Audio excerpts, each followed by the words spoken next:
masjid. Kemudian yang kedua, as-shalah, perhatikanlah salat, wa ma malakat aymanukum, dan jangan menggolimi budak kalian.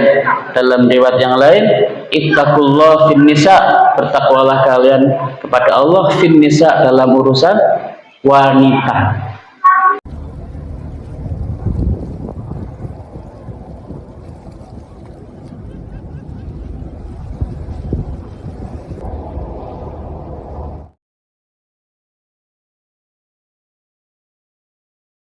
Assalamualaikum warahmatullahi wabarakatuh. Alhamdulillahirabbil alamin, wassalatu wassalamu ala asyrafil anbiya wal mursalin sayyidina Muhammadin wa ala alihi wa ashabihi ajmain. Allahumma shalli wa sallim wa barik alaihi wa ala alihi wa man sara ala nahjihi ila yaumiddin. Bapak Ibu yang dirahmati Allah Subhanahu wa taala, jamaah salat Maghrib, alhamdulillah bersyukur pada Allah Subhanahu wa taala pada hari ini kita bisa memulai kembali kajian Sirah Nabawiyah yang insya Allah pada hari ini kita akan membahas terkait dengan detik-detik terakhir menjelang wafatnya Rasulullah Sallallahu Alaihi Wasallam. Pada kesempatan yang lalu kita telah membahas terakhir terkait dengan haji wada. Ya.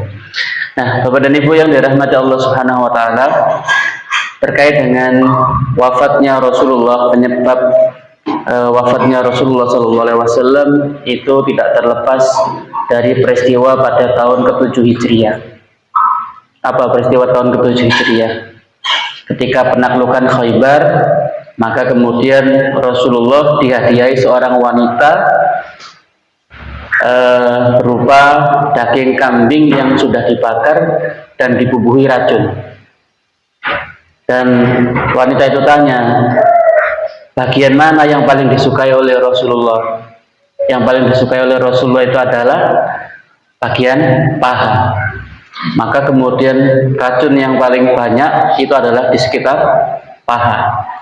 Nah, Bapak dan Ibu yang dirahmati Allah Subhanahu wa taala, kemudian beliau Sallallahu Alaihi Wasallam hendak mulai menikmati daging itu. Kemudian beliau mengambil sepotong dan yang diambil adalah bagian paha. Dan ketika dimakan, mulai dikunyah, maka kemudian kambing itu atau daging itu berbicara. Innaha masmumah, sesungguhnya kambing itu beracun. Seketika itu kemudian Rasulullah memuntahkannya. Nah, karena tidak sempat masuk, ini kemudian Rasulullah tidak sempat atau tidak terkena racun tersebut. Tapi ternyata karena racun Yahudi ini dahsyat sekali, pengaruhnya sampai tahun ke-11 Hijriah baru muncul. Luar biasa dahsyatnya racunnya Yahudi ini. Nah, orang yang makan bersama Nabi, ada seorang sahabat yang makan Nabi yang saat itu langsung makan, kemudian langsung dikunyah dan langsung masuk. Begitu Rasulullah mengatakan innaha masmumah, sesungguhnya daging ini diracun, maka kemudian orang itu karena sudah masuk nggak enak kemudian memuntahkannya. Dan tidak lama setelah itu maka orang tersebut meninggal. Kemudian ditangkaplah seorang Yahudi tersebut, kemudian ditanya, kenapa engkau meracunnya? Saya ingin ngetes apakah dia itu raja atau nabi. Kalau dia raja, maka dia akan mati dan sesungguhnya aku akan terbebas darinya. Tapi kalau dia seorang nabi, maka dia pasti akan diberitahu. Nah ini, tapi kan taruhannya mati. Taruhannya mati, Masya Allah. Nah, irfa'u aydiyakum fa innaha akhbaratni annaha masmumah. Angkatlah tangan kalian dari daging-daging tersebut karena daging itu adalah menyampaikan kepadaku bahwasanya dia beracun.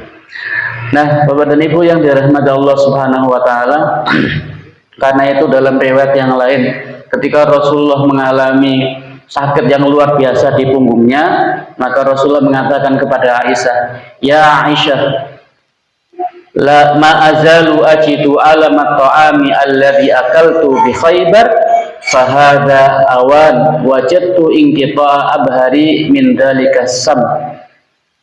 Wahai Aisyah, saya masih merasakan rasa sakit akibat makanan yang saya konsumsi di Khaybar. Inilah saatnya urat nadiku terputus karena pengaruh racun itu. Hadis ini diriwayatkan oleh Bukhari dalam kitab sahihnya. Jadi subhanallah, pengaruh racun itu luar biasa. Sampai baru tahun ke-4 baru nyampe kepada abhari, yaitu punggungnya Nabi, dan yang kemudian Rasulullah merasa sakit. Racun yang sudah terlanjur itu masuk ke dalam tubuh Nabi Shallallahu Alaihi Wasallam, tidak langsung terlihat reaksinya saat itu, agar manusia tahu dan yakin bahwa Nabi Shallallahu Alaihi Wasallam adalah seorang Nabi yang diutus oleh Allah Azza wa Jalla. Tapi kemudian baru tampak terasa pada tahun ke-11 Hijriyah. Nah, Bapak dan Ibu yang dirahmati Allah, berkaitan dengan racun ini,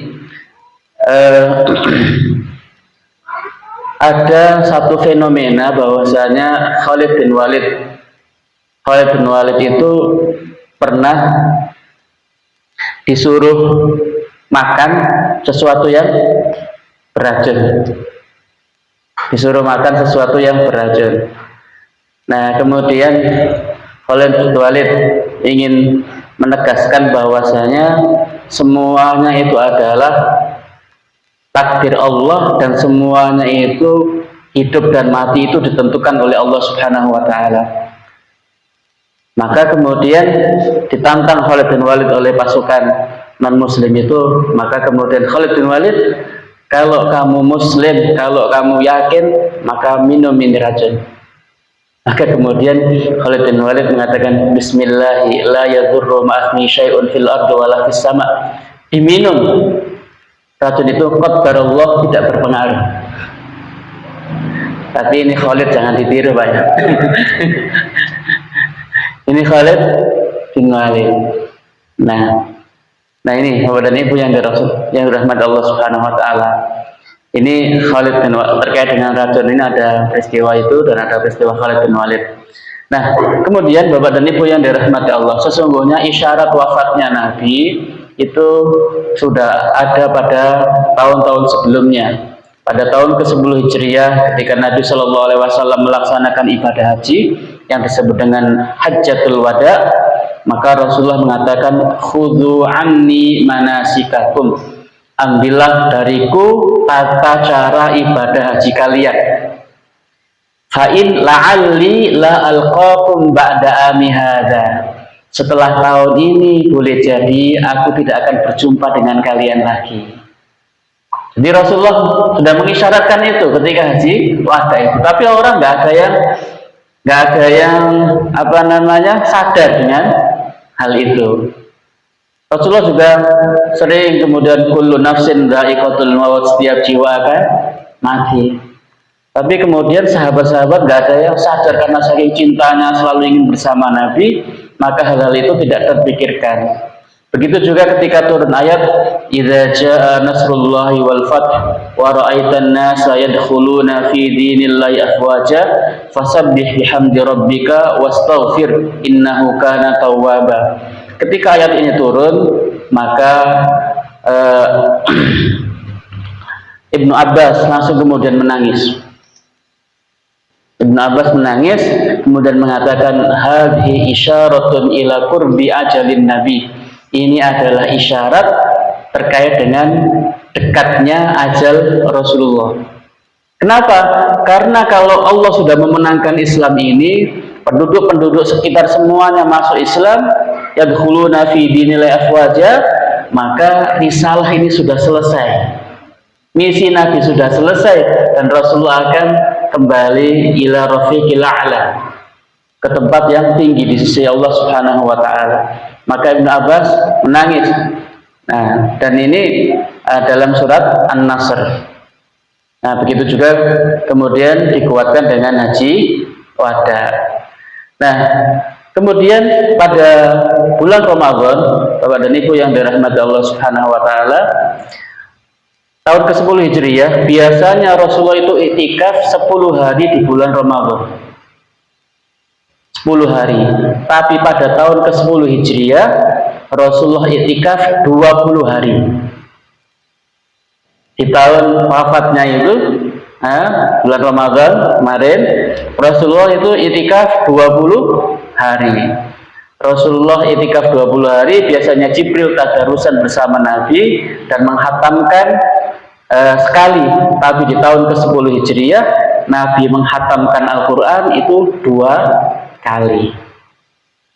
Nah, ini juga menjadi isyarat bahwasanya Rasulullah akan wafat, dan ini nanti diceritakan menjelang wafatnya Nabi ketika bertemu dengan putrinya Rasulullah, Fatimah radhiyallahu anha, ketika Nabi dalam kondisi yang kritis, pingsan bangun, kemudian Fatimah kemudian dipanggil, duduklah wahai Fatimah, duduk di sini. Kemudian setelah dekat sekali, maka Rasulullah bilang kepada Fatimah, wahai Fatimah, tahun ini Jibril datang kepadaku dan aku menghatamkan Al-Quran 2 kali. Aku menghatamkan Al-Quran 2 kali. Itu pertanda ajalku sudah dekat. Maka Fatimah menangis. Dan kemudian setelah menangis, kemudian Fatimah masih tetap di situ, maka kemudian Rasulullah membisikinya. Kemudian setelah dibisiki oleh Rasulullah, Fatimah tertawa. Nah, maka Aisyah tanya, wahai Fatimah, apa yang dibisikkan oleh ayahmu? Maka Fatimah menjawab, ini rahasia antara aku dengan Rasulullah. Nah, tapi nanti setelah wafatnya baru disampaikan. Nah, Bapak dan Ibu yang dirahmati Allah Subhanahu wa taala, sebelum Rasulullah wafat, Rasulullah menyempatkan diri untuk pergi ziarah ke makam para sahabat. Beliau datang ke Syuhada Uhud, ke makam Uhud yang ada 70 makam di sana. Kemudian Rasulullah ziarah di sana. Dan satu riwayat mengatakan Rasulullah sholat. Nah, ada yang mengatakan Rasulullah yang dimaksud sholat itu adalah berdoa, karena sholat secara bahasa itu artinya doa. Nah, Rasulullah berdoa di sana kepada Syuhada Uhud, seakan-akan Rasulullah pamitan bahwasanya ini adalah pertemuan terakhir di dunia sebelum nanti kita ketemu di akhirat. Nah, begitu juga Rasulullah berziarah ke makam Baqi' Al-Gharqad.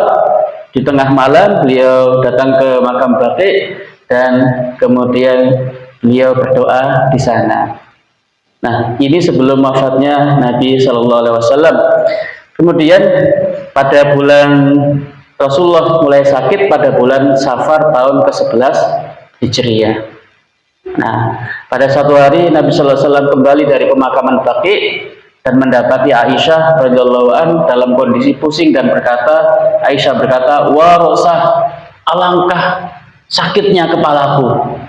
Mendengar ini, maka Rasulullah mengangkatkan rasa sakit kepalanya yang lebih dahsyat daripada Rasulullah. Dan Rasulullah mengatakan, wahai Aisyah, sesungguhnya sakitnya para nabi itu 2 kali sakitnya orang biasa. Kalau orang biasa itu demam 40 derajat, maka nabi itu demamnya 2 kali. Luar biasa Bapak dan Ibu yang dirahmati Allah. Kita 40 rasanya copot-copot. Bagaimana kalau demamnya itu? Makanya pahalanya itu semakin besar, semakin berat ujian seseorang itu ketika dihadapi dengan sabar, maka insya Allah semakin besar. Nah, tapi di saat itu Rasulullah masih bercanda dengan Aisyah. Ketika sakit itu Rasulullah masih bercanda. Wahai Aisyah, ada apa dengan sakitmu? Kalau kamu sakit meninggal, ya aku akan memandikanmu. Kalau aku yang dulu yang mandi, kamu yang akan memandikanku. Maka Aisyah pun membalas, Nanti kalau kamu mandikanku, kemudian setelah itu kamu bersenang-senang dengan istrimu yang lain. Masih bercanda. Nah, Bapak dan Ibu yang dirahmati Allah Subhanahu wa taala, maka tepatnya 6 hari sebelum wafatnya Rasulullah Sallallahu Alaihi Wasallam, Rasulullah semakin sering sakit, maka ketika itu Rasulullah menginginkan untuk hari-hari terakhirnya itu bersama dengan ibunda Aisyah. Maka setiap kali, setiap malam Rasulullah bertanya, Aina ana ghadan? Besok saya ada di mana? Maksudnya giliran siapa? Beliau SAW sangat merindukan dan ingin berada di rumah Aisyah radhiyallahu anha. Jika sampai pada giliran Aisyah, maka beliau merasa tenang.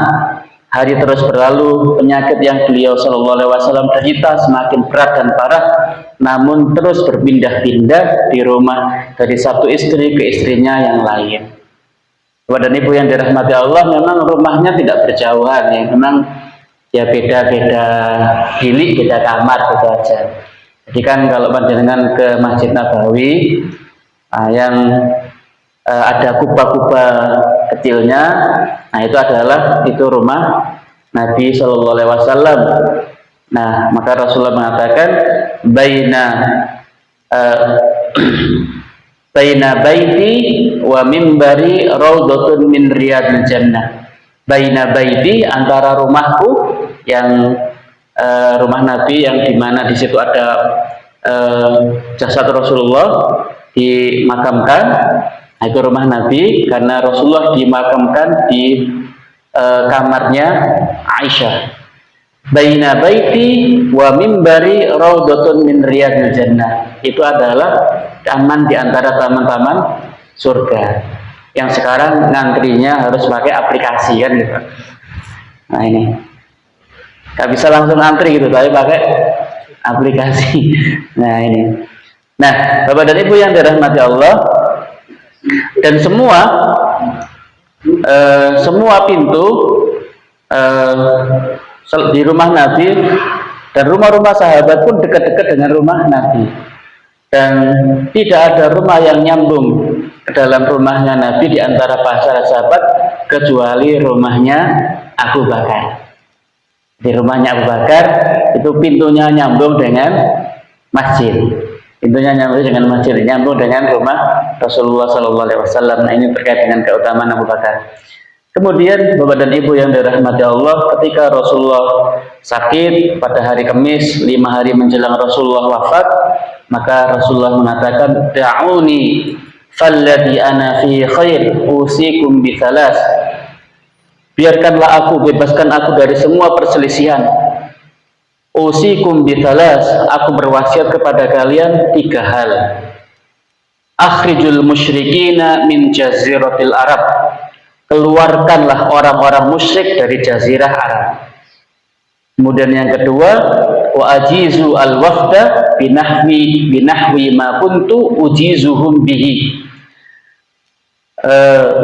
Terimalah dan perlakukan para utusan, para duta yang datang kepada kalian sebagaimana aku menerima dan memperlakukan para duta itu, menghormati tamu. Nah, qala wasakata, dan yang ketiga, Abu Sa'id Al-Khudri, perawi hadis ini lupa. Apa yang wasakata? Wa qalaha fa'unsituha. Beliau mengatakan, tapi unsituha, aku dibuat lupa.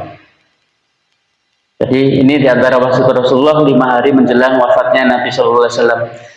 Nah, Bapak dan Ibu yang dirahmati Allah Subhanahu Wa Taala, Rasulullah demam yang luar biasa dan datang waktunya sholat. Maka kemudian Rasulullah minta kepada Aisyah untuk mendudukkan Rasulullah di mikhdab. Mikhdab itu wadah yang biasa digunakan untuk mandi. Nah, kemudian diisi air 7 kirbah. Kemudian Rasulullah minta supaya mendinginkan badannya, karena saat itu belum ada paracetamol, belum ada macam-macam. Rasulullah ingin didinginkan itu dengan air, diguyur air supaya dingin. Namun demikian tetap badan Rasul tetap panas. Nah, Bapak dan Ibu yang dirahmati Allah, sampai kemudian Rasulullah sudah agak enakan, kemudian Rasulullah mendatangi para sahabat, dan kemudian Rasulullah berdiri di atas mimbar. Kemudian Rasulullah mengatakan, innallaha khayyara 'abdan baina dunya wa baina ma 'indahu fakhtara dzalikal 'abdu ma 'indallah. Sesungguhnya Allah telah memberikan pilihan kepada seorang hambanya untuk memilih dunia atau memilih ada di sisi Allah. Lalu hamba tersebut memilih apa yang ada di sisi oleh Allah Subhanahu wa taala. Sahabat-sahabat yang hadir saat itu belum ngeh dengan perkataan Nabi ini. Tapi Abu Bakar langsung nangis. Jadi Abu Bakar itu langsung nangis. Orang-orang heran, wahai Abu Bakar, ada apa denganmu? Rasul kan mengatakan ada seorang hamba diberi pilihan oleh Allah untuk tetap di dunia, berumur panjang, atau dia berada di sisi Allah, dan hamba itu milik Allah. Kenapa kamu menangis? Nah, tapi Abu Bakar kemudian menangis. Kemudian setelah Abu Bakar menangis, orang masih belum paham. Maka kemudian Rasulullah mengatakan, ya Abu Bakar, la tabki. Wahai Abu Bakar, jangan kamu menangis. Inna amanna nasi alayya fi suhbatihi wa malihi Abu Bakar. Sesungguhnya orang yang paling beriman denganku, dalam menemaniku dengan hartanya, berjuang dengan hartanya, dengan keluarganya, dengan semuanya adalah Abu Bakar. Walau kuntu muttakhidan khalilan min ummati, kalau aku diizinkan menjadikan kekasih dari umatku, lattakhadtu Abu Bakar, aku pasti akan jadikan Abu Bakar itu kekasihku. Walakinna ukhuwatal Islam, tetapi dilarang oleh Allah untuk menjadikan kekasih dari umatnya. Yang boleh adalah persaudaraan Islam. Wa mawaddatuhu, dan kasih sayangnya.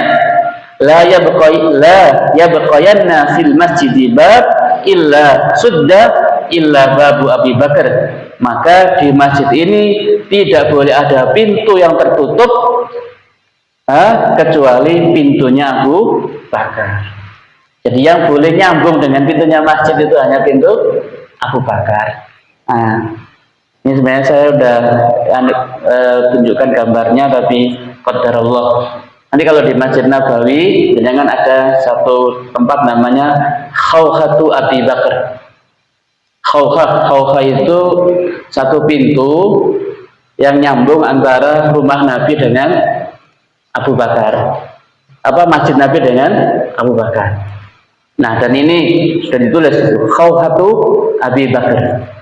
Nah, ini pintunya Abu Bakar, diabadikan, nggak dihilang. Maka tempatnya pun khusus seperti itu. Nah, Bapak dan Ibu yang dirahmati Allah Subhanahu wa taala, kemudian setelah itu Nabi sallallahu alaihi wasallam berwasiat, ala wa inna man kana qablakum kanu yattakhiduna qubur anbiya'ihim wa salihihim masajida fala tattakhidul qubur masajida. Ketahuilah, sesungguhnya orang-orang sebelum kalian telah menjadikan kuburan para nabi dan orang-orang saleh sebagai masjid. Maka jangan kalian menjadikan kuburan-kuburan sebagai masjid. Nah, ini diantara wasiat Nabi, tidak boleh menjadikan kuburan-kuburan yang ada itu masjid. Karena itu Bapak dan Ibu yang dirahmati Allah, tidak boleh kemudian orang itu sholat di mana, di masjid itu atau di tempat itu ada kuburannya. Nah, mohon maaf, di masjid ini ada kuburan di sini. Ini tidak boleh. Nah, karena khawatir masuk dalam la tattakhidul qubur masajida. Jangan jadikan kubur-kubur itu sebagai tempat sujud. Nah, gimana Masjid Nabawi? Kan gitu. Masjid Nabawi, nah Bapak dan Ibu yang dirahmati Allah, dulu kuburnya Nabi itu tidak berada di masjid, dia berada di sampingnya, kan gitu ya. Kalau sana barat, nah berarti kubur Nabi di sini, kan gitu ya. Kubur Nabi di sini, rumahnya Nabi sini, masjid ya. Raudhah itu adalah masjidnya Nabi. Tapi kemudian perluasan, nah maka kemudian masuk dalam area masjid. Dan sesungguhnya ketika kubur Nabi itu di dalam masjid, itu sesungguhnya lebih aman buat Nabi dan buat umat Islam. Karena pernah ada satu usaha pencurian jasad Nabi. Pencurian jasad Nabi. Jadi saya lupa di zaman siapa, ada gubernur Madinah itu mimpi bahwasanya Rasulullah digotong oleh dua orang, bukan digotong, dibawa oleh dua orang. Jadi ini ada orang Rasul di tengah. Nah, mimpi sampai itu 3 kali. Maka kemudian ditanyakan kepada ulama Madinah, ini mimpi maksudnya apa? Ini bahwasanya kubur Rasulullah sedang terancam. Kemudian saat itu maka kemudian gubernur Madinah ini meminta nasihat kepada ulama itu, dan ulama itu mengatakan, kumpulkan seluruh penduduk Madinah dan bilang gubernur Madinah pengen salaman dengan orang satu persatu. Maka dikumpulkan semuanya, kemudian gubernur benar salaman satu persatu. Setelah salaman satu persatu, maka gubernur tanya, ada enggak di antara penduduk ini yang tidak hadir? Ada. Siapa? Ada orang Maghrib, orang Maroko yang menyewa rumah dekat Masjid Nabawi. Mana kemudian ditanya, di mana rumahnya? Ditunjukkanlah rumahnya. Kemudian gubernur itu minta, mana kamarnya? Kemudian dibukakan kamarnya, tidak ada apa-apa. Bongkar kamar ini. Kemudian tempat ranjangnya itu dibongkar, ternyata ada terowongan. Terowongan itu digali hampir sampai dengan kubur Nabi. Nah, maka kemudian ditangkap orang itu. Nah, jadi setelah itu maka kemudian gubernur itu memerintahkan untuk di sekitar makam Nabi itu dicor. Nah, dicor supaya tidak ada lagi yang berusaha untuk mencuri jasad Nabi. Nah, ini. Nah, maka nggak boleh sholat di masjid yang ada kuburannya. Nah, ini kecuali kalau kuburan itu di seberang sudah ada tembok. Ini memang atau di samping sebelahnya sudah ada tembok. Nah, tapi kalau dikuburkan terus kemudian dibangun masjid, nah ini yang tidak diperbolehkan. Artinya biasanya kadang-kadang orang itu bangun itu dalam rangka menghormati yang meninggal ini. Nah, ini yang tidak boleh. Nah, Bapak dan Ibu yang dirahmati Allah Subhanahu wa taala, kemudian Rasulullah melanjutkan wasiatnya, ayuhan nas fa innan nasa yakthuruna wa yakilul ansar. Wahai manusia, sesungguhnya orang-orang akan banyak masuk Islam, wa yakilul ansar, dan orang-orang Ansar akan sedikit.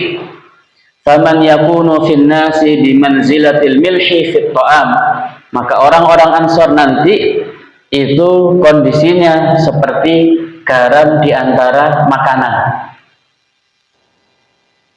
Faman wuliya minkum syai'an yadurru fihi qauman wa yanfa'u fihi akharun falyaqbal min muhsinihim wa yatajawaz an musihim.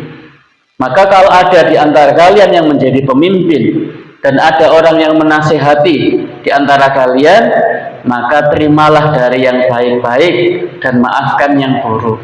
Ini Rasulullah mengisyaratkan nanti akan ada banyak fitnah.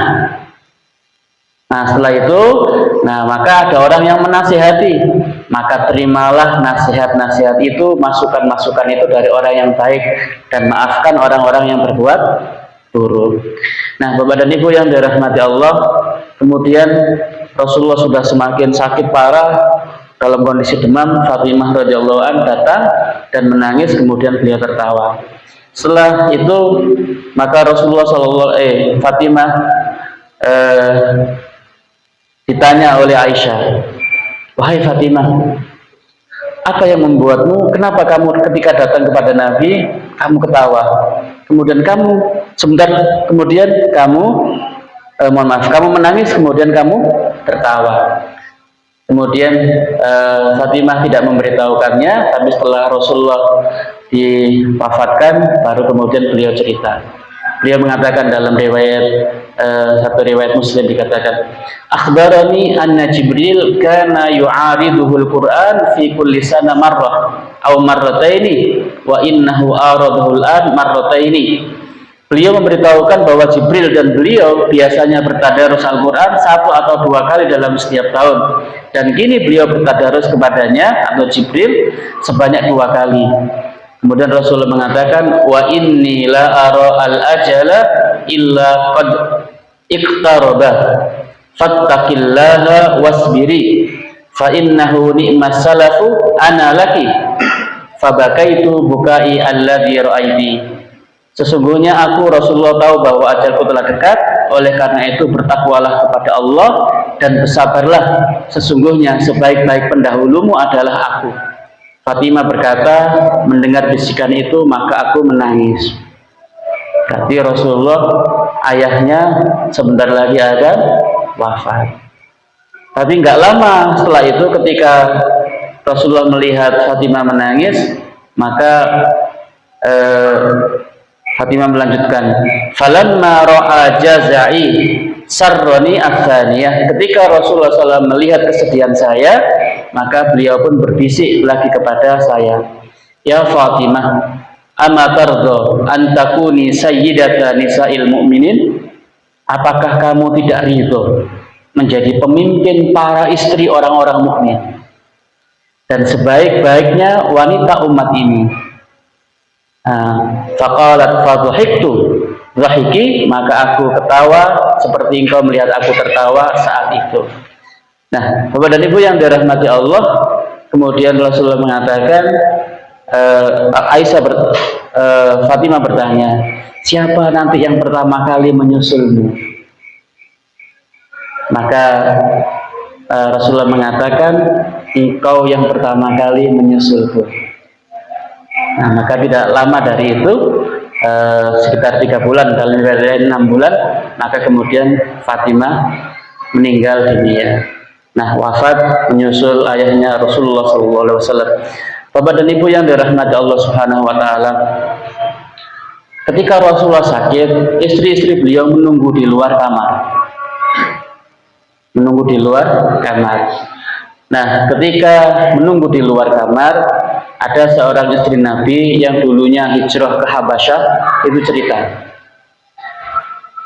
inna ulaika idza kana fihim ar-rajulu shalih famata banu ala qabrihi masjidah wa sawwaru fihi tilka suwar. Di Habasyah itu kalau ada orang meninggal, orang-orang soleh meninggal, maka dibangunkan masjid, kemudian diberi gambar, kemudian dibangunkan patung.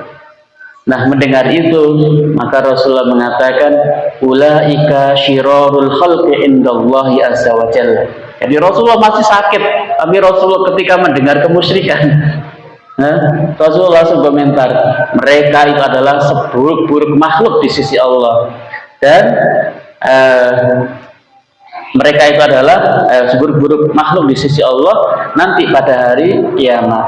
Nah, Bapak dan Ibu yang dirahmati Allah Subhanahu Wa Taala, kemudian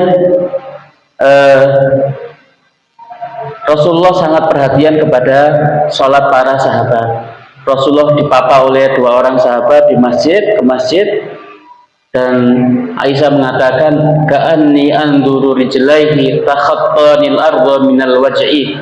Seakan-akan aku melihat kedua kaki Rasulullah SAW membuat garis di tanah karena diseret disebabkan sakit yang Rasulullah derita.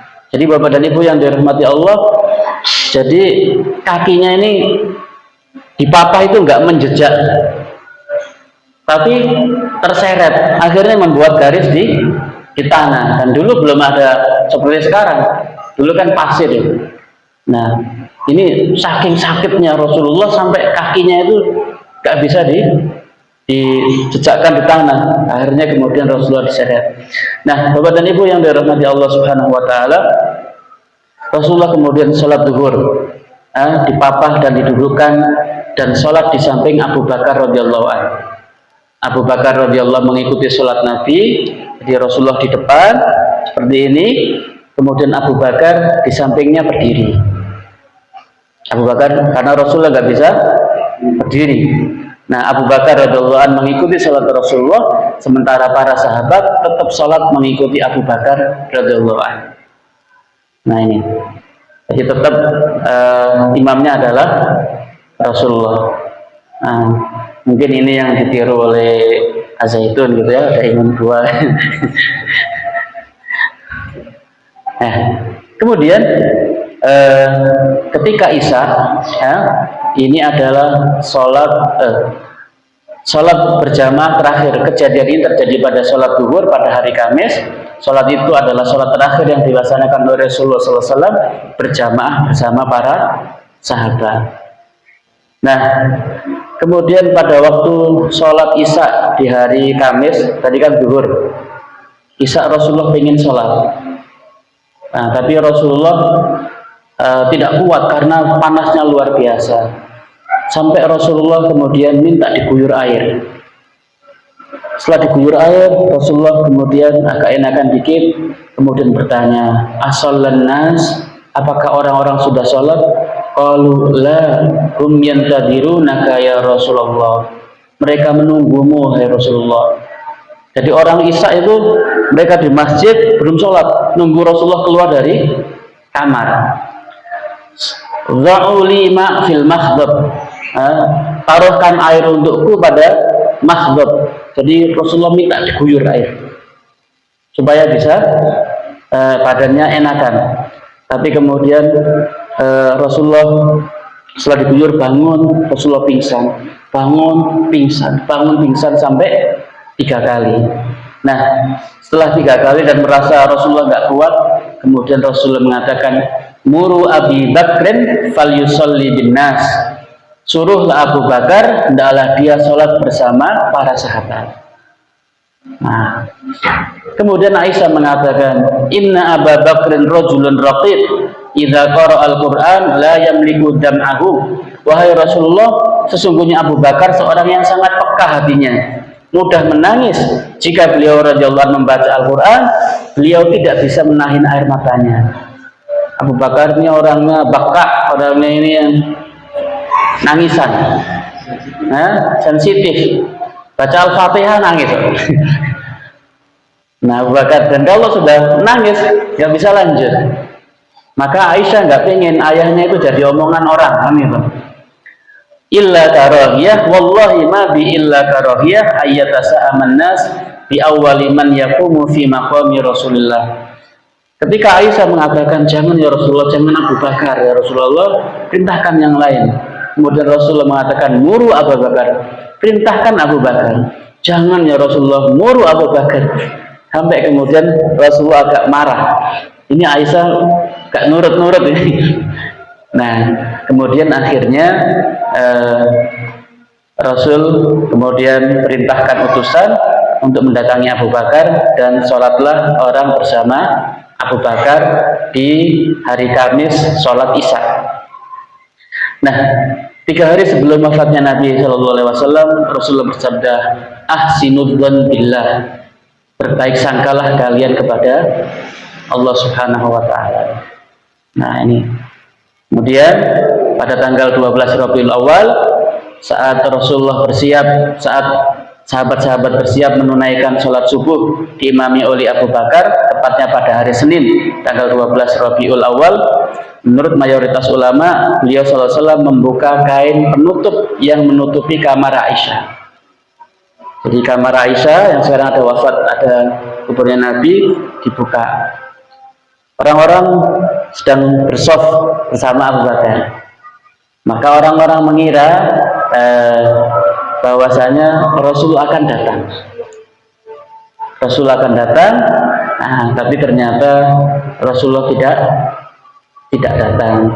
Kemudian Rasulullah mengisyaratkan, sholatlah kalian bersama Abu Bakar.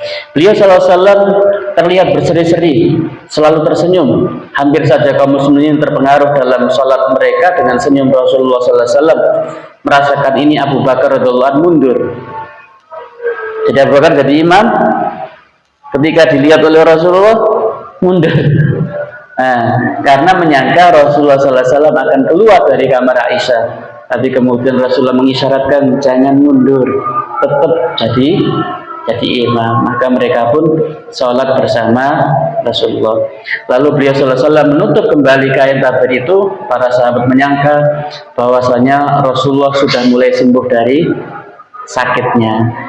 Nah, Bapak dan Ibu yang dirahmati Allah, setelah itu karena demamnya Nabi sangat luar biasa, maka Fatimah yang terus mengamati kondisi Nabi, Fatimah kemudian mengatakan, alangkah beratnya penderitaanmu wahai ayahku, alangkah beratnya penderitaanmu wahai ayahku.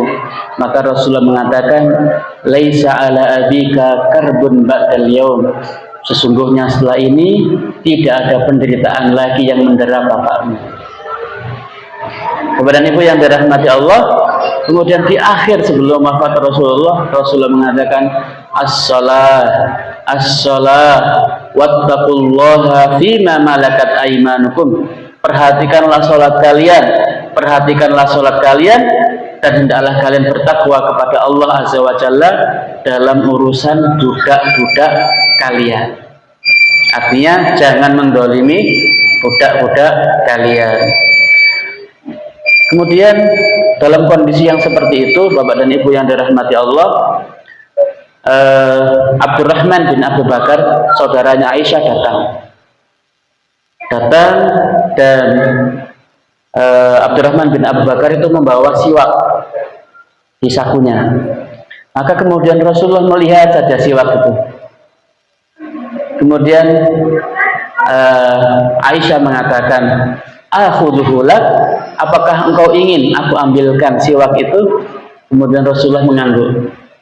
Kemudian diambilkan siwak itu, kemudian dicelupkan, kemudian Rasulullah bersiwak. Nah, kemudian setelah siwak, kemudian Rasulullah menghadapi sakaratul maut, dan Rasulullah mengatakan, la ilaha illallah, inna lil mauti la sakarat. La ilaha illallah, tidak ada ilah yang berhak diibadahi selain Allah. Inna lil mauti la sakarat, sesungguhnya kematian itu memiliki sakarat. Ya Allah, bantulah aku menghadapi sakaratul maut. Bapak dan Ibu yang dirahmati Allah, Rasulullah yang sudah dijamin itu masih menghadapi sakaratul maut yang luar biasa. Kemudian Rasulullah berdoa, Allahumma firli warhamni wa alhiqni birrafiqil a'la.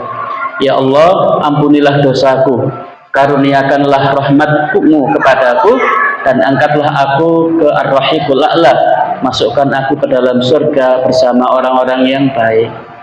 Nah, Bapak dan Ibu yang dirahmati Allah, ketika berada di atas pangkuan Aisyah radhiyallahu anha, Rasulullah SAW pingsan selama kurang lebih 1 jam, lalu siuman. Saat itu Rasulullah SAW memandang ke atap, lalu Rasulullah SAW mengangkat tangan beliau, dan Rasulullah mengatakan, Allahumma rafiqul a'la, Allahumma rafiqul a'la, Allahumma rafiqul a'la. Ya Allah, masukkan aku ke dalam surgamu, masukkan ke dalam surgamu. Beliau Shallallahu Alaihi Wasallam terus memanjatkan doa itu sampai ruh beliau keluar dan dicabut, dan tangan beliau mulai lemas. Ketika itulah ungkapan yang terakhir yang diucapkan oleh baginda Rasulullah SAW, Allahumma ar-rafiq al-a'la. Aisyah radhiyallahu anha menyaksikan saat yang paling menyedihkan itu, mengatakan, ketika roh beliau Shallallahu Alaihi Wasallam dicabut, saya mencium aroma yang paling harum yang pernah saya ketemui. Nah, ini Bapak dan Ibu yang dirahmati Allah. Maka kemudian setelah itu Rasulullah didekap oleh Aisyah, kemudian diciumi. Setelah diciumi, kemudian Aisyah menghabarkan kepada orang yang ada di sekitarnya, habarkan bahwasanya Rasulullah telah wafat. Nah, dan itulah detik-detik terakhir wafatnya Rasulullah Sallallahu Alaihi Wasallam. Bapak dan Ibu yang dirahmati Allah, kalau Rasulullah sudah diampunkan dosanya, dijamin oleh Allah masuk surga, masih berdoa, untuk berdoa dari sakaratul maut, minta Allahumma inni ala sakaratul maut. Bagaimana dengan kita? Nah, maka kita minta kepada Allah supaya akhir kalimat kita adalah la ilaha illallah.